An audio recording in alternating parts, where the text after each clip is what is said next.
Hi hello, ഇനി നമുക്കൊരു beautiful hamper ചെയ്താലോ?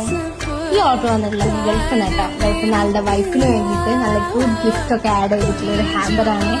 ഇതിലുള്ള ഓരോ ഐറ്റംസും ആളുടെ വൈഫിന്റെ ഇഷ്ടത്തിനനുസരിച്ചൊക്കെ ചെയ്യാൻ പറഞ്ഞിട്ടുള്ളത്. എന്തായാലും കിട്ടുന്നതാണല്ലേ, കാരണം നമ്മളെ ഇഷ്ടങ്ങൾ മനസ്സിലാക്കിയ ഒരാളെ പെരുമാറുന്നത് ഇതൊരു വലിയ കാര്യം തന്നെയാണ്. രണ്ട് ക്യൂട്ടായിട്ടുള്ള രണ്ട് ബ്രേസ്ലെറ്റും പിന്നെ ഒരു ഓപ്പൺ ബാങ്കും പിന്നെ കുപ്പിയോളെ കേട്ടോ. കുപ്പിയോളെ ഇഷ്ടപ്പെടാത്തത് ആരല്ലേ ഉള്ളത്? ലാസ്റ്റ് ഞാനൊരു മിനി ബൊക്കെ ഇതിൽ ആഡ് ചെയ്തിട്ടുണ്ട്. നല്ല ക്യൂട്ടായിട്ടുണ്ട് കാണാൻ. പിന്നെ എൻ്റെ വകടിച്ചിട്ട് ഈ ഒരു ഗിഫ്റ്റും കൂടി ആഡ് ചെയ്തിട്ടുണ്ട്. അപ്പൊ നമുക്കിതിന്റെ ഫൈനൽ ലുക്ക് ഒന്ന് കണ്ടാലോ?